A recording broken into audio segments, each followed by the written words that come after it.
अस्सलाम वालेकुम students, this is me doctor Awais Ahmad.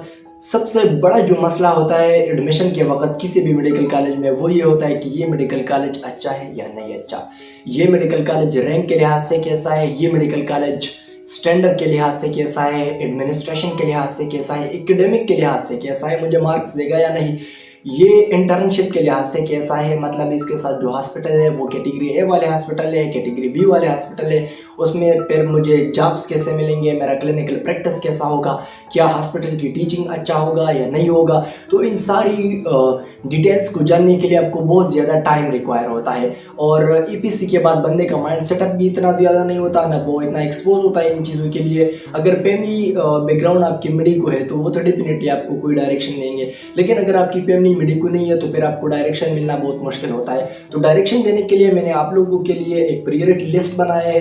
इंशाल्लाह वो प्रायोरिटी लिस्ट फॉलो करके आपको आने वाली लाइफ में कोई ऐसी स्ट्रेस नहीं होगी कि मैंने क्यों ये मेडिकल कॉलेज सेलेक्ट किया है। तो अगर आपका टॉप वाले मेडिकल कॉलेज में नहीं हो रहा और आपका लोअर में भी नहीं हो रहा, आप दरमियान वाले हैं, तो फिर कंफ्यूजन और पजल रहते हैं कि हम कौन से मेडिकल कॉलेज को प्रेफर करें कि हमारा एडमिशन वहाँ पे हो जाए। हमने शफल अरेंजमेंट नहीं देना। तो सबसे पहली बात ये कि प्रायोरिटी लिस्ट अक्सर आपको जो दिया जाता है वो शफल फॉर्म में होता है, यानी उसमें रैंडम होते हैं मेडिकल कॉलेजेस के नाम्स, या तो वो अल्फाबेटिकल ऑर्डर में होते हैं, फॉर एग्जांपल ए से स्टार्ट होते हैं जी तक, और उसमें पर किंग एडवर्ड टॉप पे है, उसका कैसे स्टार्ट होता है। तो किंग एडवर्ड आप मिस करोगे अगर आपने वैसे शफल उसमें ले लिया रजिस्ट्रेशन के अप्लाई के टाइम पे। तो अप्लाई के टाइम पे ये गलती नहीं करनी, प्रायोरिटी लिस्ट को अपना ऑर्डर देना है, यानी अपने नंबर्स देना है। फॉर एग्जांपल मैं चाहता हूँ कि मैं किंग एडवर्ड को नंबर 1 पे करूँ, तो आपने किंग एडवर्ड को नंबर 1 देना है। मैं चाहता हूँ कि मैं अमीरुद्दीन को नंबर 2 पे करूँ, तो आपने उसको नंबर 2 देना है। मैं चाहता हूँ कि रावलपिंडी को नंबर 3 पे करूँ, तो रावलपिंडी को आपने वहाँ पे 3 लगाना है। सबसे पहली बात ये कि आपने नंबर्स खुद से देने हैं, यानी उन्होंने जो नंबर दिए हैं ना उनके अकॉर्डिंगली आप लोगों ने प्रायोरिटी लिस्ट सेट नहीं करना, वरना ऐसा होगा कि आपको वो मेडिकल कॉलेज नहीं मिलेगा जिसके आप मुस्तहिक हो। आपको आपके मार्क्स के लिहाज से मेडिकल कॉलेज नहीं मिलेगा, बल्कि आपको आपके तरजीह के लिहाज से मेडिकल कॉलेज मिलेगा। तो सबसे पहली बात ये कि प्रायोरिटी को कैसे सेट करें। प्रायोरिटी को सेट करने के लिए मैं आप लोगों को सारे मेडिकल कॉलेज जो यूएचएस के हैं उनको मैं 3 कैटेगरीज में डिवाइड करता हूँ, कैटेगरी नंबर 1, कैटेगरी नंबर 2 और कैटेगरी नंबर 3। सबसे पहले बात करते हैं कैटेगरी ए की, यानी कैटेगरी नंबर 1 की। कैटेगरी ए में वो मेडिकल कॉलेजेस है जो स्टैंडर्ड मेडिकल कॉलेजेस है, जिसकी रैंक सबसे टॉप पे है और जिसपे जिनके ज़्यादा मार्क्स होते हैं, अमूमन टॉपर्स वही मेडिकल कॉलेज में जाते हैं। कैटेगरी ए वाले मेडिकल कॉलेजेस को आप लोगों ने कभी भी मिस नहीं करना।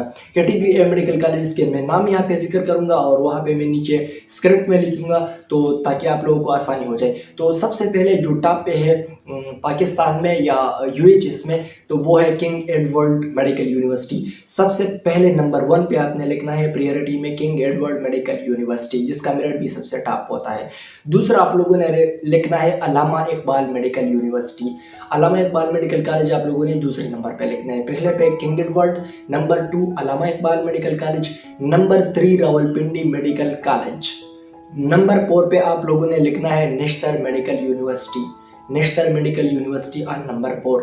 नंबर 5 पे आप लोगों ने लिखता है Fatima Jinnah. If you are a female, if you are male then you have to write Fatima Jinnah, फिर आपको तो ज़रूरत नहीं है, तो ज़्यादा फीमेल बनने की कोशिश ना करिए, फीमेल को छोड़ ले, फातिमा जना वाला। ये 5 तो हो गए। कैटेगरी ए में नंबर 1 पे किंग एडवर्ड, नंबर 2 पे अल्लामा मोहम्मद इकबाल, नंबर 3 पे रावलपिंडी, नंबर 4 पे नेशनल और नंबर 5 पे फातिमा जना। अब आते हैं कैटेगरी बी। कैटेगरी बी वाले मेडिकल कॉलेजेस भी अच्छे हैं, लेकिन कैटेगरी ए से थोड़े कम स्टैंडर्ड वाले हैं। स्टैंडर्ड से मेरा मतलब ये कि उनके हॉस्पिटल्स, उनकी मैनेजमेंट, एकेडमिक सारे उस लेवल की नहीं है जितनी कैटेगरी ए की है, लेकिन एमबीबीएस प्रोवाइड करता है और ये भी सबसे बेस्ट है। सबसे बेस्ट है अगर आपको एडमिशन मिल रहा है इस दौर में, इस कंपटीशन के दौर में। तो कैटेगरी बी के मेडिकल कॉलेजेस आते हैं। कैटेगरी बी में मैं आप लोगों को 4 मेडिकल कॉलेज बताता हूँ। कैटेगरी बी में आप लोगों ने सबसे पहले नंबर पे, यानी नंबर 6 पे जो आप लोगों ने देना है अपने प्रायोरिटी लिस्ट में, वो आप लोगों ने देना है अमीरुद्दीन मेडिकल साइंसेज वाले को। अमीरुद्दीन मेडिकल कॉलेज को आप लोगों ने नहीं, अमीरुद्दीन को नहीं, सॉरी, आप लोगों ने सबसे पहले देना है service institute of medical sciences. पहले नंबर पे 6 नंबर पे दे दिया service institute of medical sciences. 7 number पे आप लोगों ने क्या देना है, अमीरुद्दीन। 7 नंबर पे आप लोगों ने अमीरुद्दीन देना है, और 8 नंबर पे आप लोगों ने पंजाब वाला देना है, पंजाब मेडिकल कॉलेज, और नंबर 9 पे आप लोगों ने देना है कायद आज़म मेडिकल कॉलेज। ये तो हो गई कैटेगरी बी की बात।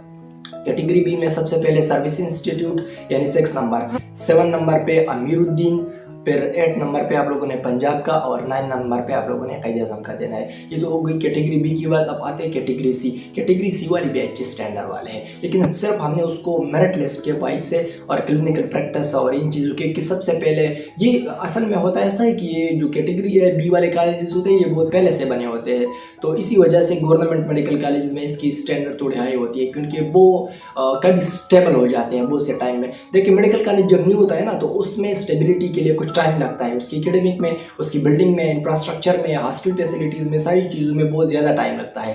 तो जो पुराने मेडिकल कॉलेजेस होते हैं वो स्टेबल हो जाते हैं और नए मेडिकल कॉलेज भी उन्हीं की तरह होते हैं, लेकिन स्टेबिलिटी में थोड़ा टाइम लगता है उन मेडिकल कॉलेज में। ये तो हो गई कैटेगरी ए और कैटेगरी बी की बात। अब आते हैं कैटेगरी सी वाले मेडिकल कॉलेजेस। कैटेगरी सी में सबसे पहले नंबर पे यानी नंबर 10 पे आप लोगों ने देना है गुजरानवाला मेडिकल कॉलेज। नंबर 10 पे गुजरानवाला मेडिकल कॉलेज। नंबर 11 पे आप लोगों ने देना है ख्वाजा सफदर। नंबर 11 पे आप लोगों ने कौन सा देना है? ख्वाजा सफदर। नंबर 12 पे साहिवाल देना है और नंबर 13 पे आप लोगों ने देना है सरगोदा मेडिकल कॉलेज। साहिवाल में मेरा हुआ था, लेकिन मैंने केपी के ऊपर प्रेफर कर दिया, ये डिपेंड करते हैं आपकी प्रियरिटी पे। तो साहिवाल नंबर 13 पे, सरगोदा आप लोगों का आ गया नंबर 13 पे, और नवाज शरीफ मेडिकल कॉलेज जो कि मरियम नवाज साहिबा का है वो आ गया नंबर 14 पे, और शेख जायद आपका आ गया नंबर 15 पे, और डीजी खान आपका आ गया लास्ट नंबर पे 16 नंबर पे। तो ये यूएचएस के कैटेगरी सी वाले मेडिकल कॉलेज हो गए। सबसे पहले प्रायोरिटी आप लोगों ने देना है कैटेगरी ए, फिर देना है कैटेगरी बी, फिर कैटेगरी सी। देख मेडिकल कॉलेजेस में डिफरेंस नहीं होता, बिल्डिंग का डिफरेंस होता है, लोकेशन का डिफरेंस होता है, मेन डिफरेंस, और हॉस्टल फैसिलिटीज़ का। अगर बिल्डिंग उसका अच्छा है तो प्रेफर करें, अगर बिल्डिंग उसका थोड़ा मज़े का नहीं है तो दूसरे को प्रेफर करें। सेकंड बात आप लोगों की ये है कि आप लोग के अगर घर के करीब है तो आप लोग फिर उसको प्रायोरिटी दे दें अकॉर्डिंगली। ये तो मैंने आप लोगों को जनरल ऑर्डर में दे दिए। अगर आप लोग चाहते हैं कि मेरा ये ड्रीम मेडिकल कॉलेज है, मैं इसको सबसे ज़्यादा प्रेफर करता हूँ, या ये मेरे घर के करीब है, तो फिर आप अपने ऑर्डर के लिहाज से प्रायोरिटी सेट करते हैं। लेकिन जो जनरल प्रायोरिटी थी वो मैंने आप लोगों को बता दिया। अच्छा, Nawaz Sharif medical college, Nawaz Sharif medical college था अभी है मरियम नवाज का, और मरियम नवाज वो है जिन्होंने MBBS में एडमिशन लिया था और फिर उसकी सप्ली आ गई। फिर सप्ली के लिए उन्होंने जो बोर्ड वाले थे, मेडिकल कॉलेज वाले थे, उन पर प्रेशर डाल दिया, क्योंकि वो तो गवर्नमेंट वाले हैं। प्रेशर डालने के बाद भी उन्होंने कहा कि नहीं, मरियम नवाज को सप्ली मिलेगी। मरियम नवाज बेचारे को सप्ली मिल गई, फिर उन्होंने सप्ली में चलो पास कर दिया, फिर दोबारा से सप्ली मिल गई, तो उन्होंने मेडिकल कॉलेज छोड़ दिए, यानी MBBS उन्होंने छोड़ दी, और अब देखो उसका अपना मेडिकल कॉलेज है। तो ये इस पर नहीं है कि आप मेडिकल डॉक्टर हो, आप मेडिकल कॉलेज को बनाओगे। पाकिस्तान है, कुछ भी पॉसिबल है। तो ये मैंने आप लोगों को प्रायोरिटी बता दी। और अगर हमारे चैनल पे आप लोग नए हैं तो चैनल को बराए मेहरबानी सब्सक्राइब करें और अपने दोस्तों के साथ लाजमी शेयर करें, ताकि उनको भी प्रायोरिटी लिस्ट के बारे में इंफॉर्मेशन मिल जाए। थैंक यू सो मच, जज़ाकल्लाह, अल्लाह हाफ़िज़।